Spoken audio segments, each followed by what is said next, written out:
नमस्कार दोस्तों, आज की कहानी में आपका स्वागत है। आज की कहानी का नाम है आखिरी प्रयास। एक समय की बात है, एक राज्य में एक प्रतापी राजा राज्य करता था। एक दिन उसके दरबार में एक विदेशी व्यक्ति आया और उसने राजा को एक सुंदर पत्थर उपहार स्वरूप प्रदान किया।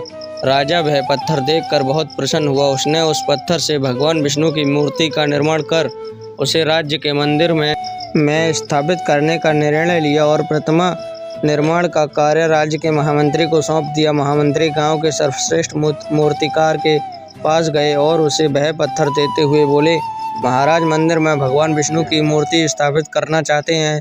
7 दिवस के भीतर इस पत्थर से भगवान विष्णु की मूर्ति तैयार कर राजमहल पहुंचा देना। इसके लिए तुम्हें 50 सोने की मुद्राएं दी जाएंगी। 50 सोने के सिक्कों की बात सुनकर मूर्तिकार खुश हो गया और महामंत्री के जाने के उपरांत प्रतिमा का निर्माण कार्य प्रारंभ करने के उद्देश्य से अपने औजार निकाल लिए। अपने औजारों से उसने एक हथौड़ा लिया और पत्थर तोड़ने के लिए उस पर हथौड़े से वार करने लगा, किंतु पत्थर जैसे का तैसा रहा।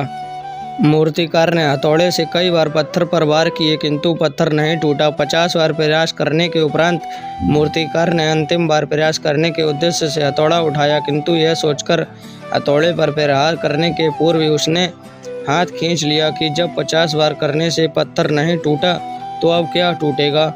वह पत्थर लेकर वापस मंत्री के पास गया और उसे यह कह कर वापस कर आया कि इस पत्थर को तोड़ना नामुमकिन है, इसलिए इससे भगवान विष्णु की मूर्ति नहीं बन सकती। महामंत्री को राजा का आदेश हर स्थिति में पूर्ण करना था, इसलिए उसने भगवान विष्णु की मूर्ति निर्मित करने का कार्य गाँव के एक साधारण से मूर्तिकार को सौंप दिया।